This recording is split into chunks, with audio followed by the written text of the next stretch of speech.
खाने वाले 3 परिवार, बनाने वाली 1 बहू। कहते हैं जहां बहुत बड़ा परिवार होता है वहां ढेर सारी खुशियां, प्यार और अपनापन मिलता है। ऐसे एक बड़े परिवार में रश्मि एक छोटे घर से शादी करके आती है। उसकी गृह प्रवेश पर उसकी चाची सास, दादी, खुद की सास बड़े प्यार से फूलों के साथ उसका गृह प्रवेश करती हैं। माँ जी देखिए ना, मेरी बहू कितनी प्यारी है। थू थू थू, नजर ना लगे, पूरा चांद का टुकड़ा है मेरी बहू। तेरी नहीं, मेरी बहू है वो। अरे रश्मि, मुझे पहचाना? मैं तुम्हारी जेठानी हूँ। हाँ हाँ, वही वाली जो बोलती है, हुक्म चलाऊंगी मैं, आंख दिखाऊंगी मैं, सहमी खड़ी रहेगी मेरी देवरानी। नमस्ते जेठानी जी। अरे रश्मि बहू, तुझे इससे डरने की कोई जरूरत नहीं है। यह घर की होगी बड़ी बहू, लेकिन तू भी अब इस घर की बहू है। रश्मि बहू, किसी से डरने की कोई जरूरत नहीं है, क्योंकि इन तीनों की सास अभी जिंदा है। दादी, मैं समझी नहीं। ओह भाभी, मैं आपकी नंद हूँ। इतनी बड़ी फैमिली है, चाची, छोटी चाची, दादी। आप में से किसी ने भी भाभी को इंट्रोड्यूस क्यों नहीं करवाया? मैं बताऊंगी दीदी। तुम सब्र को, मैं अपनी बहू को बताती हूँ। बहू, ये सबसे छोटी नंद है तुम्हारी रुचिका, और इससे बड़ी वाली है इंदु। मुझे तो तुम जानती हो, तुम्हारी सास हूँ, और ये माँ जी, हम तीनों माँ जी की बहुएं हैं। ये मेरी देवरानी तुलसी और मेरी जेठानी बबीता दीदी, और वो जो खड़े वो तुम्हारे बड़े पापा है, और ये तुम्हारे चाचा जी है। हम एक ही घर में 3 परिवार रहते हैं। तभी ससुर 2 लड़कों के कान खींच कर लाता है। और बहू, ये तुम्हारे तीनों देवर मोहन, ऋषभ, युवराज। पापा कान छोड़िए ना। नमस्ते भाभी। नमस्ते। आप तीनों देवर जी बहुत प्यारे हैं। इतने में भगवान दास छड़ी लिए धीरे धीरे आता है और शंकर के पीछे से छड़ी मारता है। उसे देखते तीनों बहुएं सिर पर पल्ला कर लेती हैं। अरे ओ शंकर, छोड़ मेरे पोतों को, बेचारे कितने प्यारे हैं। अरे पिताजी, मैं ससुर बन गया हूँ। नई बहू के सामने तो मत मारो मुझे। अरे चुप कर तू, कितना भी बड़ा हो जाएगा, अरे मेरे लिए मेरा बच्चा ही रहेगा। ये तो बिल्कुल ठीक कहा पापा जी आपने। अरे अब तुम तीनों मेरी पूरी जिंदगी पल्ला करती आई हो, लेकिन अब सास हो गई हो। मेरे सामने पल्ला मत करो। वैसे भी शर्म आंखों में होती है, और मुझे पता है मेरे घर की बहुएं मेरी बहुत इज्जत करती हैं, तो तुम्हारी बहू भी करेगी। क्यों बबीता? जी बाबूजी। बाप रे, मेरा कितना बड़ा परिवार है। चलो अच्छा, इतने सारे लोग हैं, मुझे काम करने में कोई दिक्कत नहीं होगी। तब बहू का गृह प्रवेश हो जाता है। अगले दिन सब रिश्तेदार आते हैं और बहू की मुंह दिखाई में शगुन देते हैं। अरे कोकिला, तेरी बहू तो बड़ी सुंदर है, जरा इसका नाच नचवा देती। बिल्कुल बिल्कुल रश्मि बहू, जरा एक ठुमका लगा दे, गाना भी गा। अरे बहू नाचने वाली है। बबीता जिज्जी, ढोलक पकड़ ले। सुशीला, चंचल, तुम भी बजाओ, गाओ। हाथी लेबे, घोड़ा लेबे हीरो हांडा, लगाइब 4 डंडा, दिमाग होए ठंडा। लगाइब 4 डंडा, लगाइब 4 डंडा। अरे वाह भाभी, आप तो बहुत अच्छा गाना गाती हो। अबे ओ ससुर के नाती, लेडीज लोग बैठे हैं ना, तू यहाँ क्या कर रहा? चल फुट। दादी एक चप्पल फेंक कर ऋषभ को मारती है और वो भाग जाता है। फिर लेडीज प्रोग्राम चालू रहता है। इसके बाद घर की बहू और नंद चाय नाश्ता लाती हैं, तो रश्मि भी मदद करती है। इंदु, रुचिका, शकुंतला, चाचा और निर्मला बुआ जी को दिया। हाँ, ये नमक पारे और रसगुल्ला भी देना। जेठानी जी, यहाँ पर बैठो आप। मुझे भी बता दीजिए किसको क्या देना है। मैं वैसा नाश्ता दे दूंगी। अच्छा नहीं लग रहा, मेरी दोनों नंद काम कर रही हैं और आप भी। अरे तुम नई बहू हो, तुम बैठी रहो, हम कर तो रहे हैं काम। हाँ भाभी, आप काम कर लो। मैं हूँ ना भाभी के साथ ये सब करवाने के लिए, और इंदु दीदी भी हैं और नालायक भैया भी हैं। कोई बात नहीं, 3 भले 4 मैं भी करवा देती हूँ। दीदी जल्दी काम खत्म हो जाएगा। अच्छा ठीक है बाबा। तब रश्मि अपनी नंदो जेठानी के साथ मिलकर सभी मेहमानों को चाय नाश्ता परोसवाती है। ये देख मेहमान, अरे वाह चंद्रवती, आपकी बहू तो ससुराल में आते ही घुल गई। देखो ना कैसे काम करवा रही है। हाँ ये तो है। बुआ जी, चाचा जी, ताई जी, ये लीजिए, और ये रसगुल्ले। चाय में शक्कर कम है रश्मि बहू, जरा शक्कर ले आना। जी आंटी जी लेकर आई। तब रश्मि फटाफट से शक्कर लाकर सुशीला को दे देती है। अरे वो बहुत प्यारी है, देखो कितना फटाफट काम किया। ये तो है, मेरी बहू है इतनी प्यारी। पर फिर सबको खाना खिलाने के बाद घर वाले रिश्तेदारों से फ्री हो जाते हैं। अगले दिन बहू की पहली रसोई होती है, जहां ज्यादा लोगों का खाना बनाने के लिए सास, नंद और चचिया सास भी बहू भी लग जाती है। रश्मि मैं पूरी बना देती हूँ, तुम सब्जी और सिलबट्टे की चटनी तैयार कर लो। जी दीदी। अरे मैंने मीठा तो बनाया नहीं, वो भी तो बनाना है। अरे बहू उसकी कोई जरूरत नहीं है, मैंने मेवे की खीर बना दी है। अरे चाची जी आप क्यों रसोई में परेशान हो रही है, ये तो मेरी पहली रसोई है ना, सारा काम मुझे ही करना है। और जेठानी जी भी आ गई। हाँ तो क्या हुआ, इतना सारा काम खुद अकेले कैसे करेगी, 3 परिवार रहते हैं यहाँ पर। वही तो, इतने बड़े 3 परिवार की रसोई है, तुझे ये सब संभालने में टाइम भी तो लगेगा। अच्छा है ना, आप चीजें पता चल जाएंगी। जी ताई जी। तब बबीता और तुलसी रसोई में लग जाते हैं। वहीं नंद भी रायता बनाती है और बहू सिलबट्टे पर चटनी पीसती है। कुछ ही देर में खाना तैयार हो जाता है और घर के बाकी लोग बहू के साथ डाइनिंग टेबल पर खाना लगवाते हैं और घर का मुखिया दादा दादी खाना शुरू करते हैं। वाह भाई वाह, मजा आ गया भाई वाह। अब रश्मि बहू ने खाना बहुत अच्छा बनाया है। हाँ अच्छा हुआ तुम बाकी लोग भी बहू की मदद करने चले गए, वरना बहू से कैसे होता सब कुछ। सच में मैं बहुत खुश नसीब हूँ कि मैं इतने बड़े परिवार की बहू हूँ और आप सब लोग इतना एक दूसरे का ख्याल रखते हैं, और मैं नई आई हूँ, मेरा भी ख्याल रख रहे हैं। अरे बहू, हम ऐसे ही मिलजुल कर रहते हैं। खाना खाने के बाद सभी बहू को शगुन देते हैं और बहू के पास बहुत सारा शगुन हो जाता है। बाप रे, अपने कमरे में इतने सारे गिफ्ट लेकर आने में मुझे कितनी परेशानी हो गई। सच में बड़ी फैमिली होना बहुत गर्व की बात है, और कितने सारे तोहफे भी मिले। ऐसे ही शादी के 4-5 दिन गुजर जाते हैं। सभी बहुएं नंद सास मिलकर रसोई में हाथ बटाती रहीं। रश्मि भी हंसते खेलते नए घर को समझने की कोशिश कर रही थी। नंद देवर सब रश्मि की बहुत इज्जत करते हैं और उसको काम नहीं करने देते, और कॉलेज या स्कूल के प्रोजेक्ट में कोई हेल्प चाहिए होती है तो रश्मि उनकी मदद भी करती है। वाह भाभी, आपने इतना अच्छा बनाया, मैंने सोचा नहीं था। अब तो मेरे इस प्रोजेक्ट में फुल मार्क्स आएंगे। बिल्कुल देवर जी, आएंगे ही। इसी बात पर मैं आपको आपके मनपसंद की चीज खिलाऊंगा, बताइए आप क्या खाएंगी? अरे शर्माइए नहीं। अरे नहीं देवर जी, रहने दीजिए। भाभी मना मत करो, बताओ ना, हम सब मिलकर खाएंगे। चुप कर, मम्मी को पता नहीं लगने दूंगी। वो मुझे सिंगापुरी नूडल्स बहुत पसंद है। डन, तो मैं आपके लिए लेकर आता हूँ भाभी। भाभी गोलगप्पे भी मंगवा लेती, वो तो हर लड़की का फेवरेट होता है। ठीक है। मोहन जाकर बाहर चाउमीन गोलगप्पे ले आता है और सारे नंद देवर भाभी के साथ कमरे में बैठकर चाउमीन गोलगप्पे खाते हैं। इतने में धनुष भी ढेर सारी आइसक्रीम ले आता है। ये भाई, आपने आइसक्रीम लाकर दिन बना दिया। अरे शांति, धीरे धीरे बोलो। दादा दादी मम्मी पापा किसी भी बड़े को पता चल गया ना तो हमें ये सब खाने नहीं देंगे। पता है ना बाहर की चीज खाने से कितना मना करते हैं। ये लो रश्मि, तुम्हारी फेवरेट स्ट्रॉबेरी क्रेस्ट वाली आइसक्रीम। ओहो, भाभी की पसंद की चॉकलेट आई है। बस करो ऋषभ भैया, भैया भाभी को छेड़ो मत। लेकिन मुझे तो पता चल गया, अब मैं तुम्हारे दादाजी को ना बताऊं, इसलिए मैं भी ये सब खाऊंगी। दादी के आते ही रश्मि फटाफट सिर पर पल्ला कर लेती है। इस तरह सब लोग खुशी खुशी खाने की चीज का लुत्फ उठाते हैं। पर जैसे ही दिन बीतने लगे, एक एक कर सबके हाथ खिंचने लग गए और सारा काम बेचारी बहू पर आ गया। नंद अपने कॉलेज के काम में रहने लग गई, देवर अपने फोन चलाने में, दोस्तों में, और बबीता की बहू बस बबीता की सेवा कर रही थी। रश्मि रोज की तरह 5 बजे उठती है, नहा धोकर पूजा करती है और फिर 3 परिवार का खाना रसोई में बनाने लगती है। तब युवराज, भाभी मैं जिम जा रहा हूँ, आज से तो मेरा अलग ही डाइट रहेगा। सुबह प्रोटीन शेक पीऊंगा, ये तो मैं खुद पी लूंगा, लेकिन मेरे लिए कभी कभी बनाना शेक बना देना, और जब मैं आऊंगा तो पनीर से रिलेटेड कुछ भी बना देना, ज्यादा तेल नहीं होना चाहिए।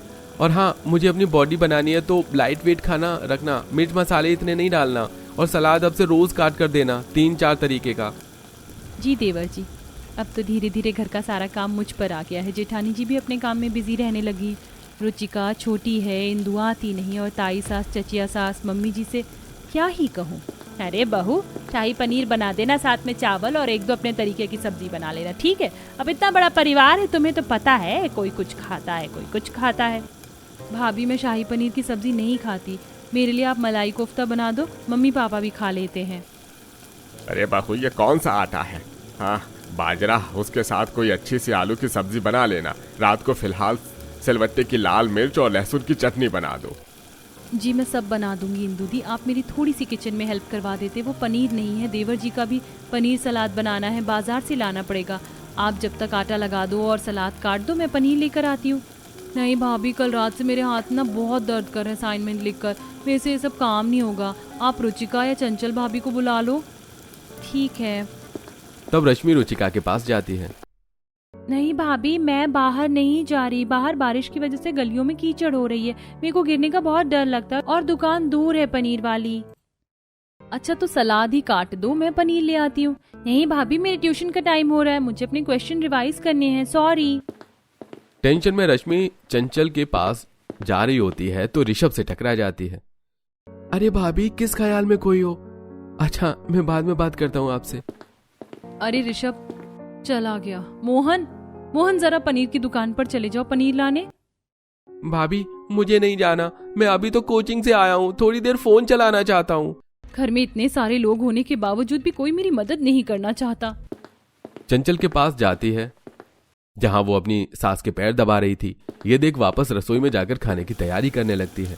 कोई नहीं मेरी मदद करवाने वाला। जेठानी जी भी ताई जी के पैर दबा रही थी, अब उनको बुला तो सकती नहीं हूँ। ओहो, पनीर लाना है।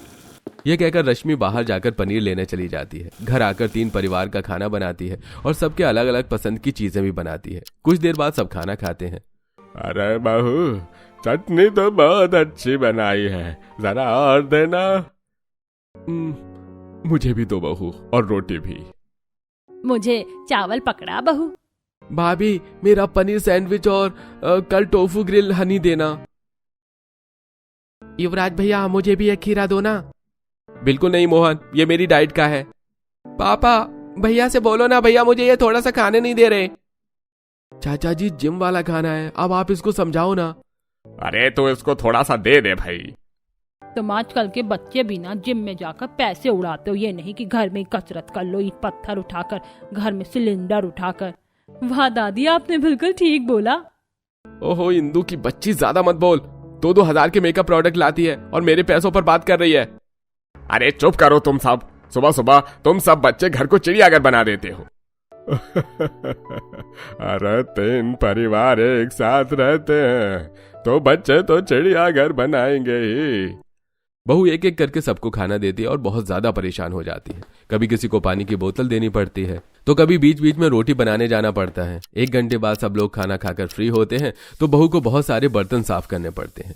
हाय रे मेरी कमर। शादी में तो सबने कहा था राज करेगी बहू, लेकिन यहाँ तो नौकरानी जैसा लग रहा है। इतने सारे बर्तन तो मैंने कभी अपने घर में भी साफ नहीं किए।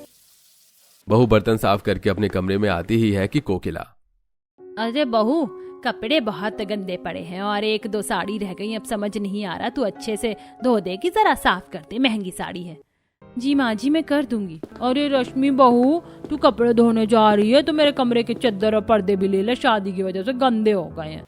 अरे बहू, कपड़े धो रही तो इनका कुर्ता पजामा और मेरे बच्चों की 2-3 टी-शर्ट पैंट भी साफ कर दे और मेरी एक साड़ी भी। ठीक है ताई जी, चाची जी। बहू थक गई होती है, जिसके बावजूद सारे कपड़े लोगों के धोने लगती है और फिर देवर जिम की बदबूदार पसीने की शर्ट भी दे देता है। आधे घंटे से ज्यादा बहू को कपड़े साफ करते करते हो जाते हैं और उसके आंसू आ जाते हैं। सोचा था इतने बड़े परिवार में आकर खुश रहूंगी, किसी भी चीज की कमी नहीं होगी, लेकिन अब समझ आया बहुत सारे बर्तन और गंदे कपड़ों की कोई कमी नहीं है यहाँ, और ना काम करने वालों की, क्योंकि मैं हूँ ना इस घर का सारा काम करने वाली।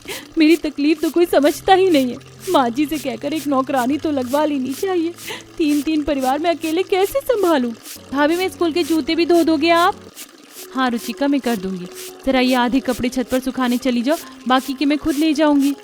भाभी, मुझसे बाल्टी नहीं उठेगी, मैं गिर जाऊंगी, आप खुद कर लो काम। फिर 2 घंटे तक सबके कपड़े धोने के बाद रश्मि रुचिका के जूते साफ करती है और अकेले 3 बाल्टी कपड़े छत पर लेकर जाकर उन्हें सुखाती है। वक्त गुजरता है। खाने के शौकीन तीनों परिवार अकेली बहू से खाने की डिमांड करते हैं। कभी दादा चूल्हे का बना खाना तो कभी दादी सिलबट्टे की चटनी। रश्मि किसी न किसी का पसंदीदा खाना बनवाती है। तीनों परिवार की अकेली सेवादारी से उसकी हंसी गायब हो चुकी थी। आंखों के नीचे काले घेरे आ गए थे, हाथों में छाले पड़ गए थे। अपने कमरे में 102 बुखार के साथ वो रो रही थी। तब पति, हे भगवान, तुमको कितना तेज बुखार हो रहा है रश्मि? ये क्या हालत बना ली है? मैंने नहीं बनाई, तुम्हारे खानदान परिवार ने मिलकर बनाई है। धनुष, अगर मैं तुम्हारी बीवी हूँ तो मुझे नौकरानी नहीं बनना। 3 परिवारों का बोझ मैं अकेले नहीं उठा सकती। या तो काम बांटो या मैं मायके चली जाऊंगी। अब क्या बताऊं, हाथ पैर कमर सब दर्द हो रहा है।